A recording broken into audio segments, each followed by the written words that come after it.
আজকে শুক্রবারের লাঞ্চে আমার কী রয়েছে চলো সেটাই তোমাদের সাথে শেয়ার করি। তো প্রথমেই 1 গ্লাস জল নিলাম, তার সাথে নিলাম 1 বাটি গরম গরম ভাত, তার সাথে 1 টুকরো কাকচি লেবু, একটা কাঁচা লঙ্কা, আর যেটা নিচ্ছি সেটা হচ্ছে আলু করলা সেদ্ধ। তো আলু করলা সেদ্ধর সাথে নিয়ে নিলাম গরম গরম বেগুন ভাজা। আর শীতকালে গরম গরম বেগুন ভাজা খেতে খুবই ভালো লাগে। তার সাথে আমি আজকে একটা পটল আলুর তরকারি করেছি, কারণ এরপর তো পটল আর পাওয়া যাবে না, তো মনে হলো আজকে একটু পটল আলুর কষা কষা করে তরকারি খাবো। তো আমাদের বাড়িতে আমার মেয়ে হাজবেন্ড পটলের তরকারি খেতে খুব একটা পছন্দ করে না, তো আমার মতনই একটুখানি করেছি। আর করেছি ফুলকপি আলু ক্যাপসিকাম টমেটো দিয়ে একটা ফুলকপির কষা কষা করে তরকারি। তো এই তরকারিটা সবাই ভালোবাসে বাড়িতে খেতে।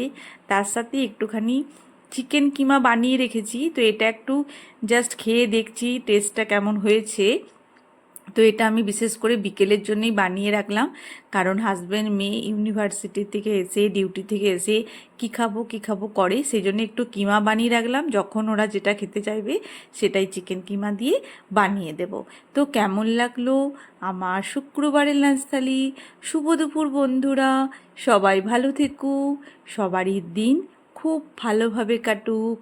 কাল আবার দেখা হবে। আজকের লাঞ্চের থালিটা তোমাদের কেমন লাগলো অবশ্যই কমেন্ট করে জানিও। আর তোমাদের সুন্দর সুন্দর কমেন্ট আমার খুব ভালো লাগে। ওকে বন্ধুরা, গুড বাই।